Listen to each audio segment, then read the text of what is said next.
জিলহজের প্রথম 10 দিনের আমল, ইবাদত, নেকামল, ভালো কাজ, এটা আল্লাহর কাছে এত প্রিয়, অন্য কোন সময়ের আমল ইবাদত, অন্য কোন দিনের আমল ইবাদত আল্লাহর কাছে এত প্রিয় না।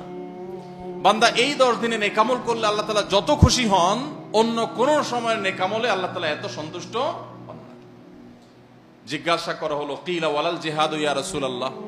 সাহাবীরা প্রশ্ন করলেন, হে আল্লাহর রাসূল, অন্য সময় আল্লাহর রাহে যদি কেউ জিহাদে যায়, অন্য সময় যদি জিহাদে রত হয়, তাহলে সেই আমলটার মর্যাদাও কি এই দশকের সাধারণ নেকামলের চাইতে উত্তম না?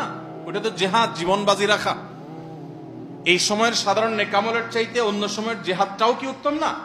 নবী সাল্লাল্লাহু আলাইহি ওয়াসাল্লাম বলেছেন, ওয়ালাল জিহাদু ফি সাবিলিল্লাহ, অন্য সময়ের জিহাদও এই সময়ের সাধারণ নেকামলের চাইতে উত্তম না।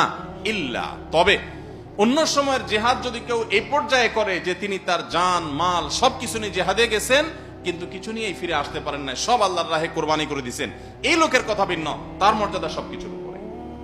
তাহলে এই দশকের নেকামল, এই দশকের ইবাদত বন্দেগীর মর্যাদা এত বেশি ভাইরা আমার, যে আল্লাহ রাব্বুল আলামিনের কাছে বছরের অন্য কোন সময়ের কোন আমল, এমনকি জিহাদও, সাধারণ জিহাদও এই দশকের নেকামলের চাইতে বেশি প্রিয় না।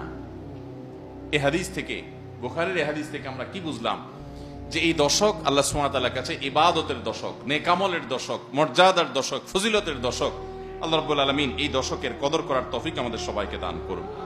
ভাইরা আমার, বিশ্ববিখ্যাত হাদিসবেত্তা হাফেজ ইবনে হাজার আসকালানী রাহমাতুল্লাহি আলাইহি জিলহজের প্রথম দশক সম্পর্কে বলেছেন, জিলহজের প্রথম দশকের এত মর্যাদা কেন বেশি ভাই?